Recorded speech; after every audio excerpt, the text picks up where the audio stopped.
Orient bell tiles studio से आप देख रहे हैं एबीपी न्यूज।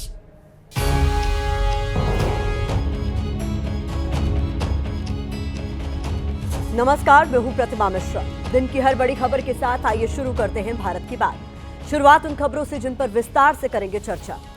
तेजस्वी यादव ने नेपाल वाली कौन सी बात कही कि बिहार की चुनावी जंग में चिंगारी सुलग उठी। चुनावी बोली का बेरोजगारी और गोली वाला चैप्टर क्या है, आज हम आपको दिखाएंगे। गाली वाले शोर के बीच नेताओं के बीच जैसे अपशब्दों की होड़ सी लग गई है। यूपी से कर्नाटक तक नेताओं के बिगड़े बोल वाली डिक्शनरी आज हम आपके लिए खोलने वाले हैं। हमारी तीसरी खबर में नेपाल की 9/11 एक्सक्लूसिव रिपोर्ट होगी। आपको दिखाएंगे कि नेपाल में जेनजी किसे प्रधानमंत्री बनाएंगे। और हर दिन की तरह रात 8:30 बजे आप मेरे साथ देखेंगे स्पेशल रिपोर्ट भाई वर्सेस भाई। तो आइए शुरुआत करते हैं और आज सबसे पहले बात बिहार की करेंगे। यहां सियासी गलियारों में दो मुद्दे काफी ज्यादा ट्रेंड कर रहे हैं। पहला मुद्दा बेरोजगारी है। सीएम नीतीश कुमार का बेरोजगारी के सवाल से आमना सामना हुआ। इसके अलावा पटना में बीते दिन संविदा कर्मियों पर हुए पुलिस के लाठीचार्ज ने बेरोजगारी के विषय को सियासत में टॉप ट्रेंड करा दिया है। दूसरा मुद्दा बिहार की कानून व्यवस्था से जुड़ा है। पूर्व आरजेडी नेता और कारोबारी राजकुमार उर्फ आला राय की अपराधियों ने गोली मारकर हत्या कर दी है। चुनावी साल में इन दोनों मुद्दों पर बिहार की राजनीति में जबरदस्त उबाल है। सबसे पहले बात बेरोजगारी से जुड़े उस वीडियो की कर लेते हैं जो आज सोशल मीडिया पर काफी ज्यादा वायरल है। वीडियो बिहार के बख्तियारपुर का है। यहाँ लाइब्रेरियन की नौकरी मांग रहे अभ्यर्थियों ने सीएम नीतीश का काफिला रोक लिया।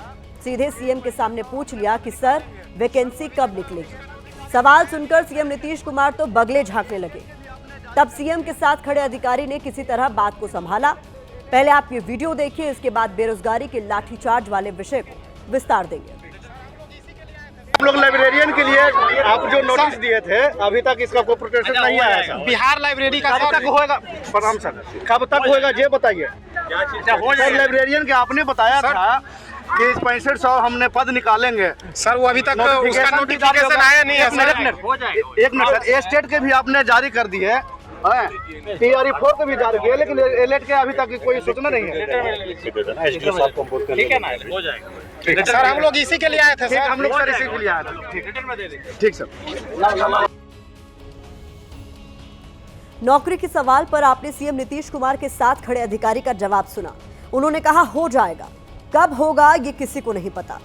युवाओं को नौकरी के नाम पर नेताओं का ये हो जाएगा वाला जो रवैया है वही सबसे ज्यादा निराश करता है, क्योंकि अभी तो चुनावी साल है, तब नौकरी के नाम पर हो जाएगा वाला जवाब मिल रहा है। चुनाव के बाद ये हो जाएगा वाला जवाब भी देखते हैं कुछ करते हैं वाले एटीट्यूड में तब्दील हो जाएगा और युवा ठगे से रह जाएंगे। क्योंकि चुनाव होता है तो युवाओं को उम्मीद होती है कि वोट के लालच में नेता उन पर थोड़ी सी मेहरबानी दिखा सकते हैं। चुनाव के बाद तो नेता जब खुद की नहीं सुनते तो किसी और की तो कहां ही सुनने वाले हैं। बात नौकरी की हो रही है तो बिहार में संविदा कर्मियों पर बुधवार को हुए लाठीचार्ज को लेकर सियासी तपिश बढ़ती जा रही है। पहले आपको बताते हैं कि बिहार की राजधानी पटना में कल हुआ क्या था, क्योंकि नेपाल की खबर के बीच संविदा कर्मियों पर लाठीचार्ज के विषय की उतनी बात नहीं हुई, इसलिए हो सकता है कि आपसे ये खबर छूट गई हो। दरअसल 10 सितंबर को विशेष सर्वेक्षण संविदा कर्मी और अभियंता संघ से जुड़े अभ्यर्थी अपनी मांगों को लेकर पटना में बीजेपी दफ्तर का घेराव करने पहुंचे थे।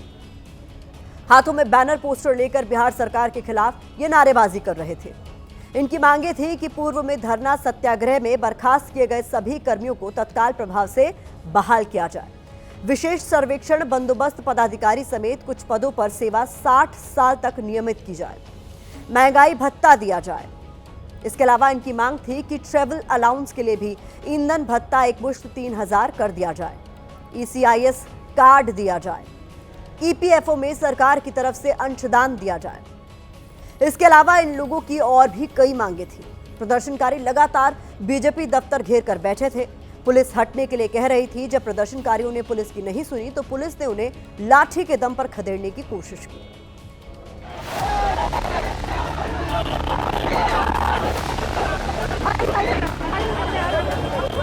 विशेष सर्वेक्षण संविदा कर्मी एवं अभियंता संघ का जो है पटना में बीजेपी दफ्तर पर धरना प्रदर्शन जारी है। भारी संख्या में यहाँ पर जो प्रदर्शनकारी हैं वो मौजूद हैं। देख लो भाई लोग क्या हाल किया है प्रशासन हम लोगों के साथ। विभिन्न मांगों को लेकर यहाँ पर बैनर पोस्टर के साथ जो है वो धरना दे रहे हैं, नारेबाजी कर रहे हैं। इन लोगों का कहना है कि पूर्व में धरना सत्याग्रह में बर्खास्त किए गए कर्मियों को जो है तत्काल प्रभाव से बहाल किया जाए, इनका जो सैलरी है वो बढ़ाया जाए, महंगाई भत्ता दी जाए। आप लोग का धरना जो है टर्मिनेट करके हटा दिया जाए, सी कि आप लोग चले जाइए, आप लोग कुछ नहीं हो सकता। 4 तारीख हम लोग बर्खास्त करके चला दिया गया यहाँ से। पहला मांग है कि हम लोग का जो टर्मिनेशन हुआ है सभी लोग को वापस चाहिए। 60 साल जो हम लोग का अस्थायीकरण है वो चाहिए। हमारी जो सेवा है उसको नियमितीकरण किया जाए, 60 साल किया जाए और हमको समान काम के लिए समान वेतन मिला जाए।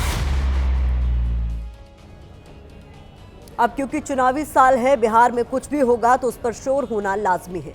नेता प्रतिपक्ष राहुल गांधी ने लाठीचार्ज की वीडियो को एक्स पर शेयर करते हुए लिखा कि रोजगार मांगने पर मिलती है लाठी, अधिकार की जगह मिलता है अत्याचार।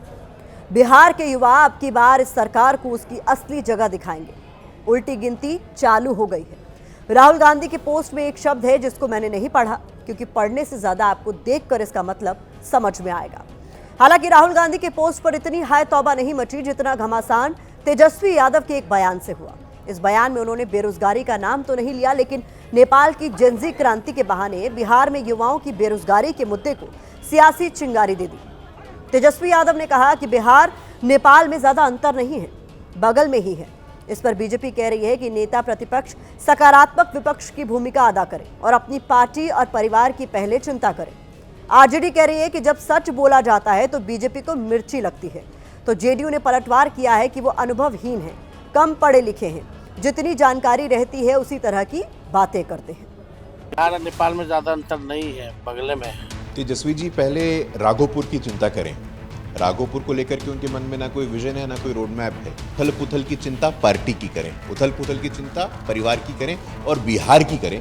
तो मुझे लगता है कि अपनी प्राथमिकताओं को, अपनी प्रायोरिटीज को यदि आप क्लियर करेंगे, स्पष्ट करेंगे, तो बिहार के लिए बेहतर है और आपके लिए भी बेहतर है। जिस हिसाब से लाठी मारी गई है, हम खेद प्रकट करते हैं, लेकिन उन सब लोगों से कहना चाहते हैं आपकी लड़ाई तो हम लोग लड़ेंगे, लेकिन इस सरकार को उखाड़ फेंकिए। जब सच और सच्चाई अगर कोई कहता है तो भारतीय जनता पार्टी को मिर्ची लग जाती है। भारतीय जनता पार्टी सच्चाई सुनना नहीं चाहती है, सच का सामना करने की उसमें साहस नहीं है। हाँ, यह सही है कि चुनाव के समय कुछ वैसे समूह, वैसे संगठन के लोग प्रदर्शन करते रहते हैं। यह सामान्य प्रक्रिया है, सामान्य घटना है। इनको अपने पिताजी की याद आती है। जो लालू जी के राज्य में जंगल राज था, उसको ये छुपा नहीं सकता। संवैधानिक संस्थाओं का जिस प्रकार से दुरुपयोग हो रहा है, जिस तरह से विपक्ष को दबाने की कोशिश है, जिस तरह से सवाल करने पर सरकार नाराज हो जाती है, जेल भेज देती है लोगों को, और हमारी लोकतांत्रिक परंपरा है, अगर उसको ख़त्म करने की या उसको दबाने की कोशिश होगी तो विद्रोह कभी भी हो सकता है। तो बिहार के चुनावी साल में बेरोजगारी का हाल और उस पर उठते सवाल, इसकी पूरी राजनीति आपने देखी।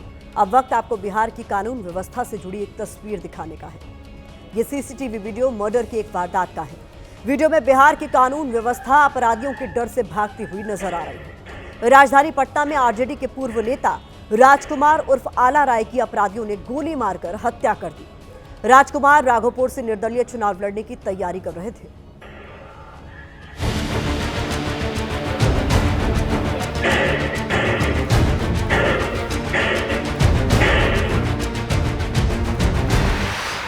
अपराधियों के डर से सुशासन कैसे डरकर भाग रहा है, सीसीटीवी का वीडियो यही दर्शाता है। बिहार में अपराधियों के हाथ कानून से भी लंबे हैं। आप घर के अंदर हों या फिर सड़क पर, जान बचाने के लिए कहीं छिप जाइए, कहीं भी भाग जाइए। बेखौफ बदमाश आपका पीछा करेंगे और ताबड़तोड़ फायरिंग कर आपको मौत के घाट उतार देंगे, जैसा कि राजधानी पटना में आरजेडी के पूर्व नेता और जमीन कारोबारी राजकुमार उर्फ आला राय के साथ हुआ। बीती रात 2 हमलावर उनके घर के पास आए। हमलावरों से बचने के लिए राजकुमार सड़क पर चिल्लाते हुए भागे, लेकिन खुद को बचा नहीं सके। शूटर्स ने एक के बाद एक उन पर 8 फायर किए। सीसीटीवी के एक एंगल में राजकुमार चिल्लाते हुए भाग रहे, एक हमलावर उनका पीछा कर रहा, फायरिंग कर रहा। दूसरे फ्रेम में दोनों हमलावर एक गली के अंदर से निकलते हुए राजकुमार के पीछे भागते नजर आ रहे हैं। घायल हालत में राजकुमार को अस्पताल में भर्ती कराया गया, जहां डॉक्टरों ने उन्हें मृत घोषित कर दिया। मौसम चुनाव का है तो विपक्ष फिर से नीतीश के सुशासन को जुबानी गोलियों से छलनी कर रहा है। हमने तो पहले भी कहा था, अपराधी जो हैं विजय और सम्राट हो गए हैं और लगातार अपराध बढ़ रहा है। राघोपुर में हत्या होने से किसको लाभ हुआ ये सब जनता जानती है। लालू प्रसाद जी का पूरा परिवार यही काम करते रहा।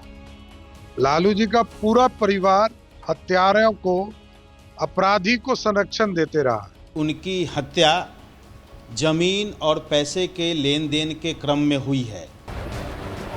ये वारदात ऐसी है जैसे किसी फिल्म का सीन होता है।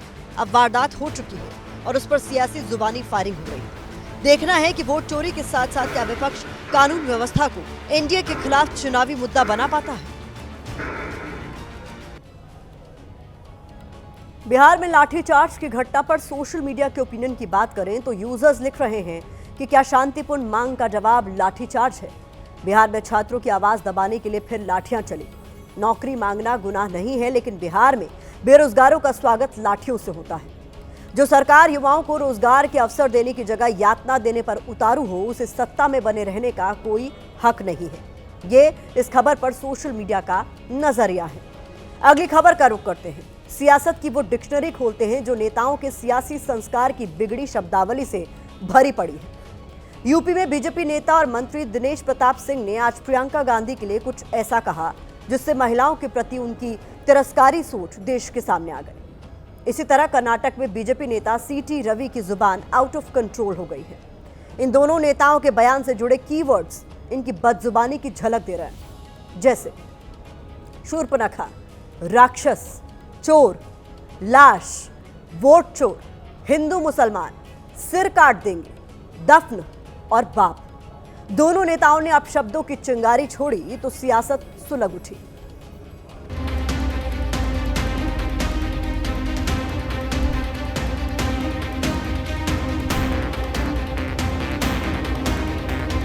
मोदी आता है, मोदी जाता है, मोदी खाता है, ऐसी भाषा का प्रचलन हमारी भारतीय संस्कार संस्कृति में नहीं है। बात तो सही है दिनेश प्रताप सिंह जी, शब्दों की सीमा नहीं लांघनी चाहिए।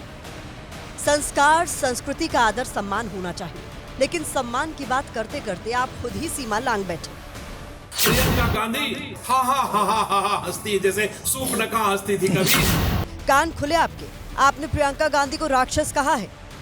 आपने ये शब्द देश के एक माननीय सांसद के बारे में कहे हैं। ये कैमरे पर आने का मोह है या बड़ा नेता बनने का गुण, ये आप जाने, लेकिन इतना तय है कि आपकी जुबान अब आपके कंट्रोल में नहीं है। प्रियंका गांधी राक्षस जैसा हंसती हैं। जब भी वोट मांगने की जरूरत पड़ती है, दादी के नाम पर दे दो, पिताजी की लाश लेके खड़े हो जाएंगे, पिताजी के नाम पर दे दो। कल बीजेपी नेता ने रायबरेली में राहुल गांधी का काफिला रोक लिया था।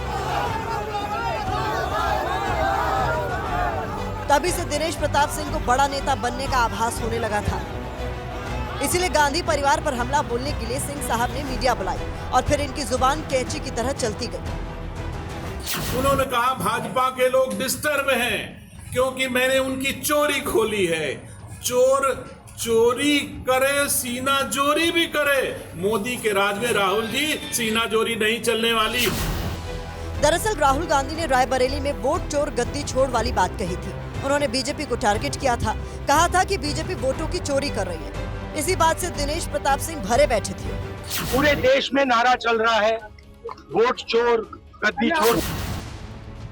राहुल और प्रियंका को लेकर दिनेश प्रताप सिंह ने हदें पार की तो कांग्रेस खेमा भी एक्टिव हुआ और कांग्रेस ने बात चरित्र तक पहुंचा दी। घटना निंदनीय है, दुर्भाग्यपूर्ण है। अगर साहस है तो नैतिक रूप से लड़ाई लड़िए, नैतिक रूप से करिए। आप क्षमा याचना करिए। कांग्रेस पार्टी में आप रहे हैं तो मुझे लगता है छोटे लोग छोटी हरकत करेंगे, इससे कांग्रेस पार्टी इससे उम्मीद है। रायबरेली के बाद जरा कर्नाटक के मांड्या चलिए। यहाँ भी बीजेपी के वरिष्ठ नेता सीटी रवि की जुबान मांड्या के मद्दूर में हुई गणेश विसर्जन रैली में आए थे, लेकिन यहाँ नेताजी हिंदू मुसलमान से होते हुए सिर काटने की धमकी पर आ गए।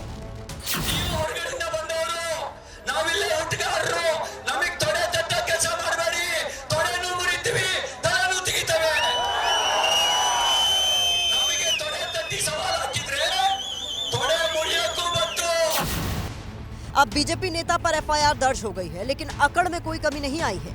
चेहरे पर नफरती हाव भाव अब भी बरकरार है। मेरा ऊपर हिंदुत्व के वजह से लड़ता है ना, उसकी वजह से केस डाला है। केस के वजह से डर करके घर में बैठने लोग हम नहीं है, हम लड़कों कम्युनिटी है, हम लड़ेंगे, सच के लिए लड़ेंगे, राष्ट्र के लिए लड़ेंगे, हिंदुत्व के लिए लड़ेंगे, जनता के लिए लड़ेंगे। केस के वजह से डराने का कोशिश मत करो। बीजेपी के इन नेताओं का यह हाल तब है जब खुद प्रधानमंत्री नरेंद्र मोदी अपनी पार्टी के नेताओं को संभलकर बोलने की हिदायत दे चुके हैं, लेकिन नेता हैं कि मानते ही नहीं।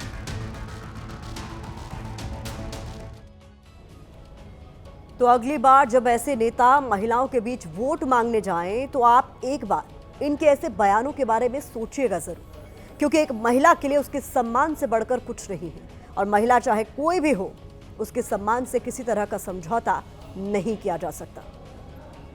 हमारी अगली खबर नेपाल से है, जिसमें हम आपको नेपाल की 9/11 रिपोर्ट दिखाएंगे, लेकिन पहले आपको नेपाल से आ रही बड़ी खबर देते हैं। और खबर यह है कि नेपाल में कुछ दिन के लिए राष्ट्रपति शासन लगेगा। नेपाल में संवाद और सहमति से अंतरिम सरकार बनाई जाएगी। नेपाल की सुप्रीम कोर्ट की पूर्व मुख्य न्यायाधीश सुशीला कार्की के नेतृत्व में सरकार बनेगी। इस बीच नेशनल इंडिपेंडेंट पार्टी ने प्रस्ताव रखा है कि जेनजी और राष्ट्रपति के बीच जो भी सहमति बनती है वो उसका समर्थन करेगी, लेकिन संघीय लोकतंत्र के विकल्प को स्वीकार नहीं करेगी।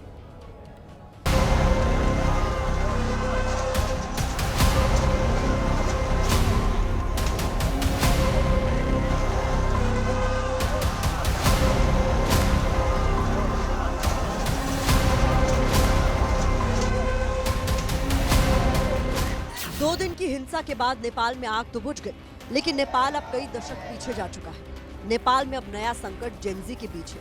आज जेनजी के दो अलग अलग गुट सेना भवन के सामने भिड़ गए, एक दूसरे पर जमकर लात घूंसे चले।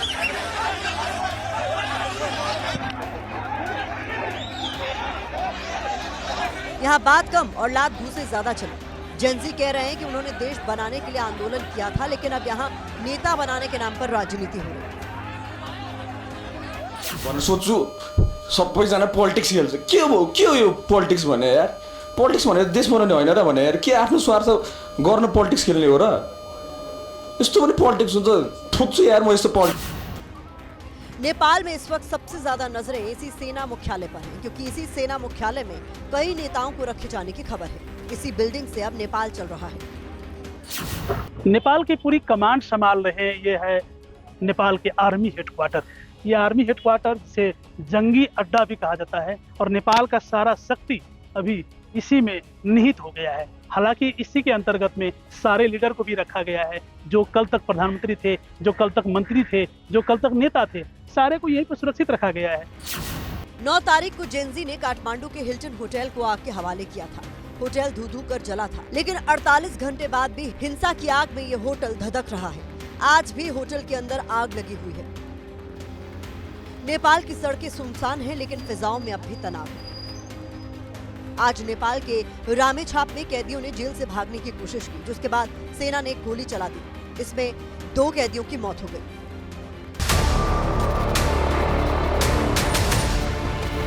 कर्फ्यू कल सुबह 7 बजे तक बढ़ा दिया गया है। बीच बीच में ढील दी जा रही है ताकि लोग जरूरत का सामान खरीद सके। इस बीच एबीपी न्यूज इस वक्त ग्राउंड जीरो पर है। बस स्टैंड में आपको ये बसें लगी हुई कतारबद्ध नजर आएंगी। आमतौर पर जब यहाँ यात्री आते हैं एक शहर से दूसरे शहर जाने के लिए, तो इसी बस स्टैंड पर आते हैं। पूरा सन्नाटा पसरा हुआ है। ये देखिए तमाम जो बसें हैं, चूँकि यहाँ से अगर काठमांडू जाना है या पोखरा जाना है तो बसें जो चलती हैं आमतौर पर वो आपको खड़ी नजर आएंगी इसी बस स्टैंड में। नेपाल से एक आवाज संविधान और देश बचाने की भी उठी।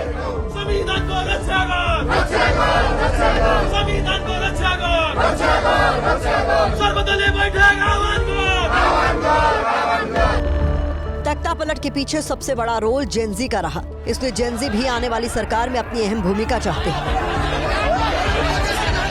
We are looking for change. We spoke for change. We protested for change and revolutions, because past government has really disappointed us in this manner that we cannot sustain this. So we have worked very hard.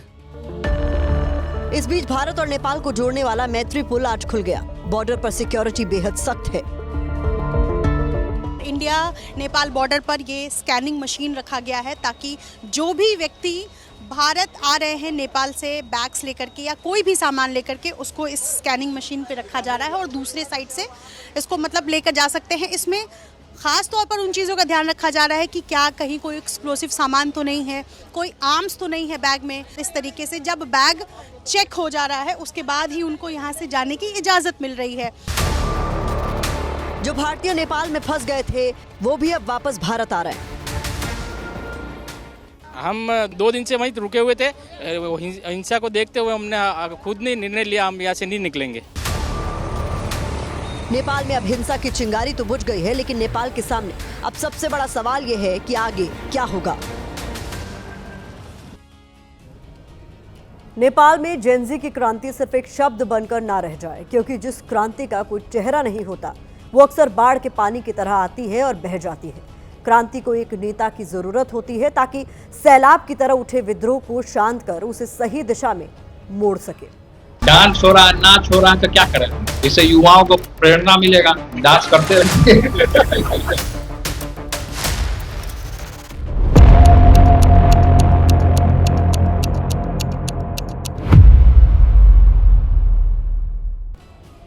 ताजा तस्वीरें हों या फिर लालू प्रसाद यादव के बड़े बेटे तेज प्रताप यादव का बयान, दोनों एक ही इशारा कर रहे हैं कि भाइयों के बीच आमने सामने की लड़ाई दिख रही है।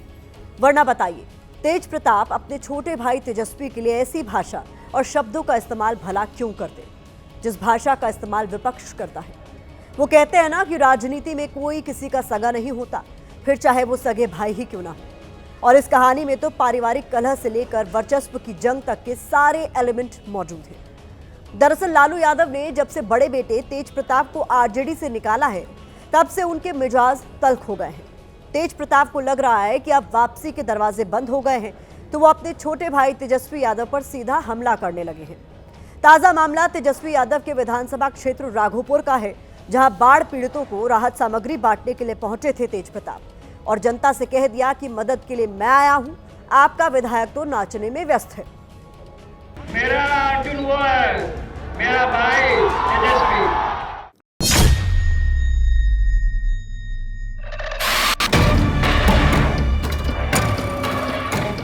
जो छोटा भाई तेज प्रताप के लिए उसका अर्जुन था, वो भला दुर्योधन क्यों लगने लगा?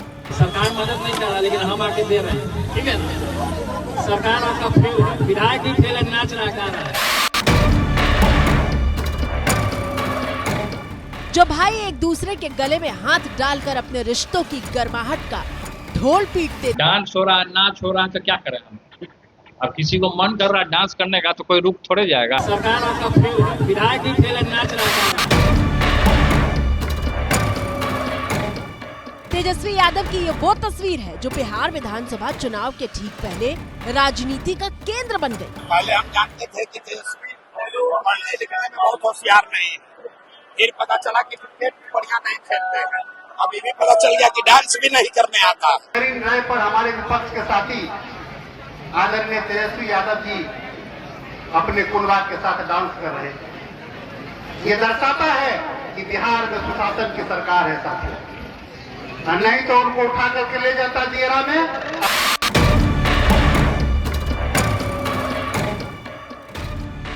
इस तस्वीर के जरिए तमाम विरोधी पार्टियों ने एक एक करके तेजस्वी यादव पर तीखा हमला किया था, लेकिन इस बार हमला तेज प्रताप ने किया है और वो भी तेजस्वी के गढ़ राघोपुर में।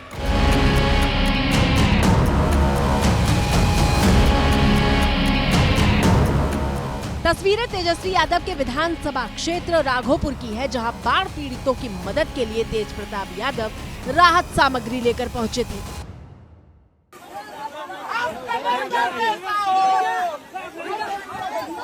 तेज प्रताप एक बड़ी सी नाव पर सवार थे और चारों तरफ से राहत सामग्री लेने पहुंची जनता नाव को घेरे हुए थी। वहीं से देते जाओ। लोग कमर से ऊपर तक पानी में डूबकर सामान लेने पहुंच रहे थे और थोड़े से सामान के लिए एक दूसरे से छीना झपटी करते हुए भी दिखाई दे रहे थे। अरे आराम से सबको मिलेगा, सबको मिलेगा। आपस में धक्का मुक्की देखकर तेज प्रताप यादव को गुस्सा आता है तो वो लोगों को डांटते हुए दिखाई देते हैं।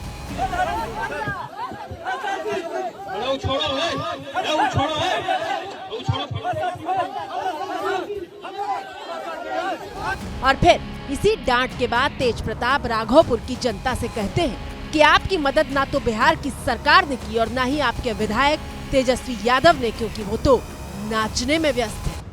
सरकार मदद नहीं कर रहा, लेकिन हम आके दे रहे हैं, ठीक है ना? सरकार आपका फेल है, विधायक भी फेल है, नाच रहा है।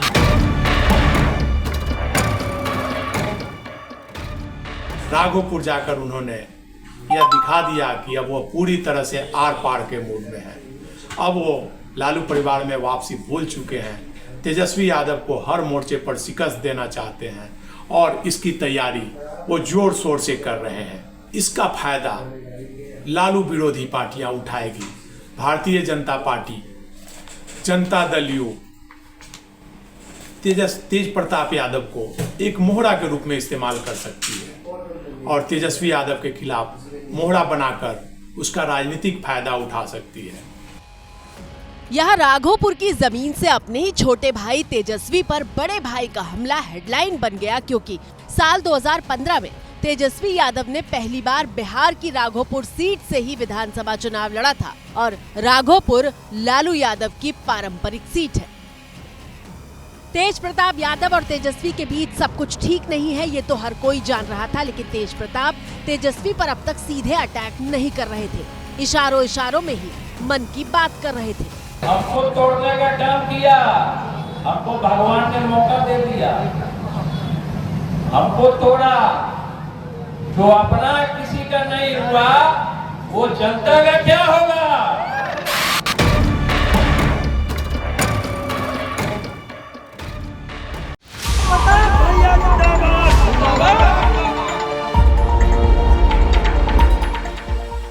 हालांकि तेज प्रताप यादव अपने मन की टीस को छिपा भी नहीं पा रहे थे। मिसाल के तौर पर बिहार के जहानाबाद का ही किस्सा ले लीजिए। हमने शुरू से कहा लोगों को कि हमको कोई पद का लालच नहीं है, हमको कोई मुख्यमंत्री बनने का लालच नहीं है। तेज प्रताप यादव जनसभा को संबोधित कर रहे थे, तभी अचानक भीड़ के बीच से अब की बार तेजस्वी सरकार की आवाज सुनाई देती है। आपकी बार तेजस्वी सरकार, आपकी बार तेजस्वी सरकार। ये सुनते ही तेज प्रताप यादव गुस्से से भड़क जाते हैं और सीधे पुलिस बुलाने की धमकी देने लगते हैं। आपकी बार तेजस्वी सरकार। और फालतू बात मत करो, तुम्हारे से है क्या भाई? पुलिस पकड़ेगा लेके चल देगा, फालतू का बात मत करो। जनता का सरकार आता है, किसी व्यक्ति या विशेष का सरकार नहीं होता।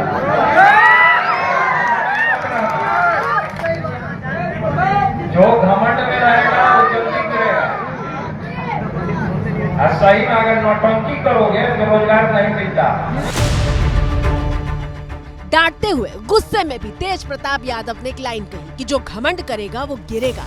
आखिर घमंड वाला वार तेज प्रताप ने किसके लिए किया था? तेज प्रताप को एक प्रकार से लालू परिवार से पूरी तरह से किनारे कर दिया गया है। अब तेज प्रताप अपने परिवार के ही दुश्मन हो गए हैं। अब वो भाई भाई का दुश्मन हो चुका है।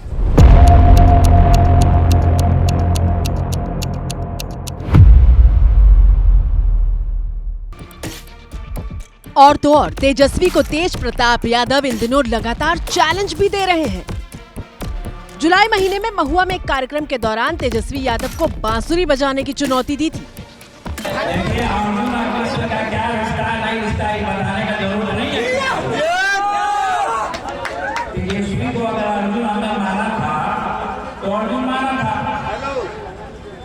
अगर तेजस्वी बोल रहा है कि हम अर्जुन है, तो तेजस्वी को मुरली बजा के दिखाए, तेजस्वी मान जाए कि हम अर्जुन है।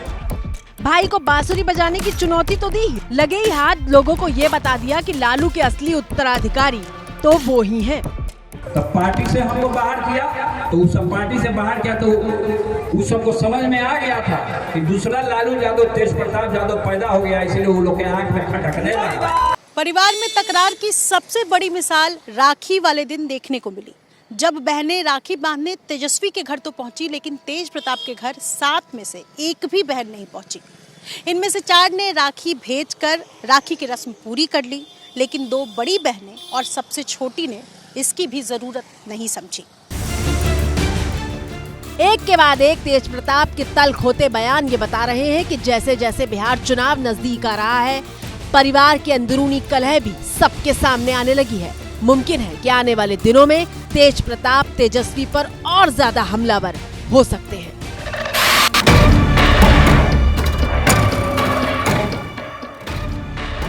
पिछले महीने अगस्त में ही तेज प्रताप यादव ने ऐलान कर दिया था कि आने वाले बिहार विधानसभा चुनाव में निर्दलीय उम्मीदवार के तौर पर वो लड़ेंगे।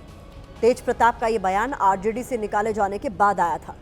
तेज प्रताप को लेकर लालू परिवार हमेशा असहज होता रहा है, लेकिन बेदखल करने की नौबत उस वक्त आई जब इसी साल मई के महीने में तेज प्रताप यादव के 12 साल पुराने रिश्ते का इजहार वायरल हो गया था।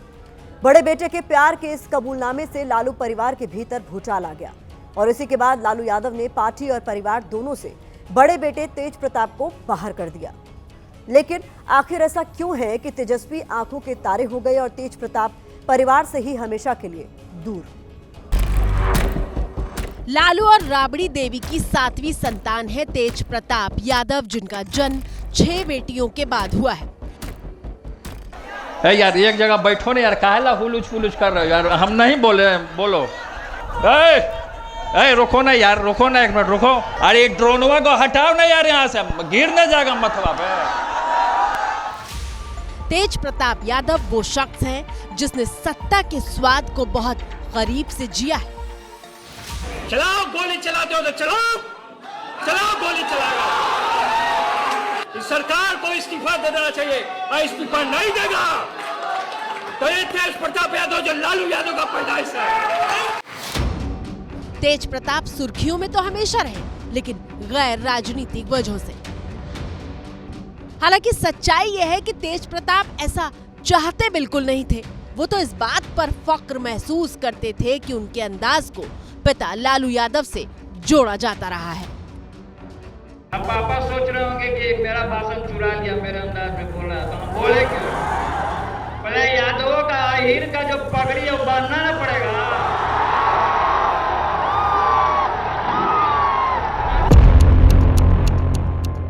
आपकी स्क्रीन पर मौजूद ये तस्वीरें 8 साल पुरानी जरूर हैं, लेकिन साल 2017 में पटना के गांधी मैदान में की गई इस रैली के जरिए लालू यादव ने आरजेडी की कमान अपने दोनों बेटों को सौंपने का संकेत दिया था।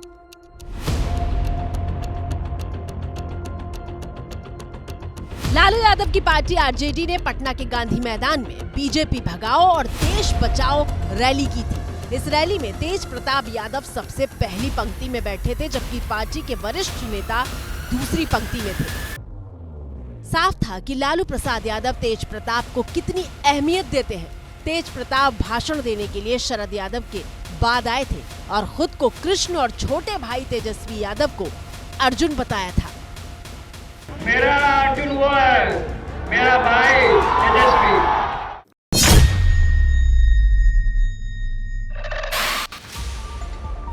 इतना ही नहीं, शंख बजाकर बीजेपी और नीतीश कुमार के खिलाफ बिगुल भी फूका था।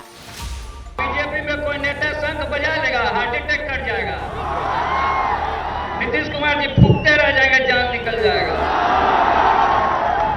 लगे सनसनाहट होगा।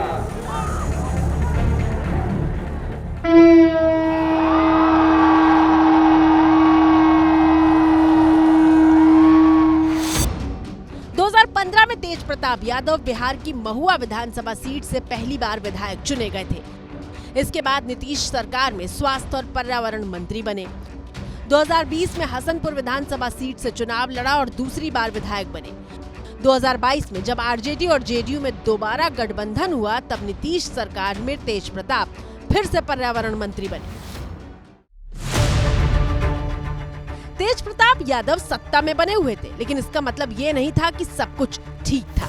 पार्टी में बने रहते हुए भी वो आरजेडी के फैसलों के खिलाफ आवाज उठा रहे थे। मैं किसी को नेता नहीं मानता हूँ, मैं नहीं मानूंगा नेता किसी को। क्यों मानूं मैं नेता? को आपके पार्टी के प्रदेश अध्यक्ष? न हम क्यों माने उसको नेता? मैं नहीं मानता इन लोगों को नेता। सोचते हैं कि खबर नहीं होता है तेज प्रताप यादव को। दूसरा लालू यादव ऐसे ही हम नहीं कहलाते हैं। दरअसल पूरी कहानी लालू यादव की पार्टी आरजेडी के उत्तराधिकार की है। तेज प्रताप यादव बड़ा बेटा होने के नाते पद और अधिकार चाहते थे, लेकिन तवज्जो तेजस्वी यादव को मिली।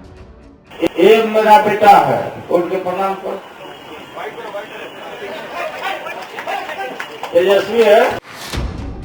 2019 के लोकसभा चुनाव से ठीक पहले तेज प्रताप यादव ने लालू राबड़ी मोर्चा के गठन का ऐलान किया था। हालांकि वो आरजेडी से अलग नहीं हुए थे, लेकिन उन्होंने जहानाबाद और शिवहर लोकसभा सीट पर अपने उम्मीदवार खड़े करने की घोषणा कर दी थी। से तमाम जगह से लोग आ रहे हैं, शिवहर से भी लगातार आ रहे हैं। अभी मैं यहाँ पे अभी देखा कि इतना पूरा हुजूम आया, भाई क्या हुआ? तो आप इनके साथ हैं चंद्र प्रकाश जी? जो नौजवान है, जो पब्लिक का डिमांड है, मैं उसके साथ हूँ। तेज प्रताप जी, अरे 24 तारीख को जाके इनका नॉमिनेशन कीजिए, हम सपोर्ट करते हैं। जाइए। सच्चाई ये है कि तेज प्रताप को अलग अलग वजहों से लालू परिवार के लिए एक समस्या खड़ी करने वाले बेटे की पहचान मिली है, जो ऐसी स्थितियां पैदा करता है कि लालू परिवार को सफाई देना मुश्किल हो जाता है।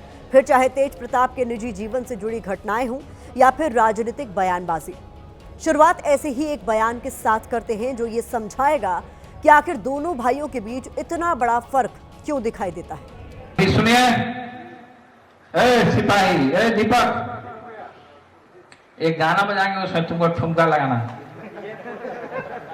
ठीक है? बुरा मत मानो, होली है, आज नहीं ठुमका लगाओगे तो सस्पेंड कर दिए जाओगे। बुरा मत मानो, होली है। ज्यादा पुरानी बात नहीं है। इसी साल होली के मौके पर तेज प्रताप यादव वर्दी में तैनात पुलिसकर्मी से कह रहे थे कि या तो ठुमका लगाओ वरना सस्पेंड हो जाओ।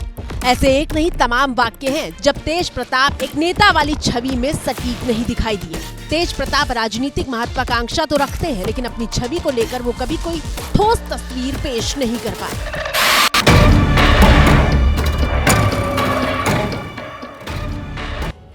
लेकिन अब तेज प्रताप लालू यादव परिवार से निकाले जा चुके हैं और जिस तरीके से वो सक्रिय हैं उसे देखकर ऐसा लग रहा है कि तेज प्रताप लालू के बड़े बेटे की पहचान के दायरे से निकलकर अपनी अलग जमीन बनाने की कोशिश में जुटे हैं।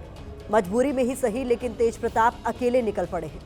पार्टी और परिवार से निकाले जाने के बाद तेज प्रताप कुछ दिनों तक खामोशी की चादर ओढ़े रहे, लेकिन अब उनके तेवर बदल चुके हैं।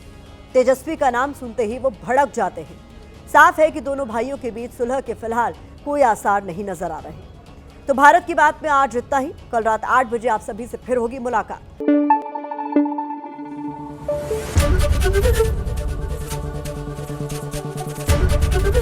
एबीपी न्यूज आपको रखे आगे।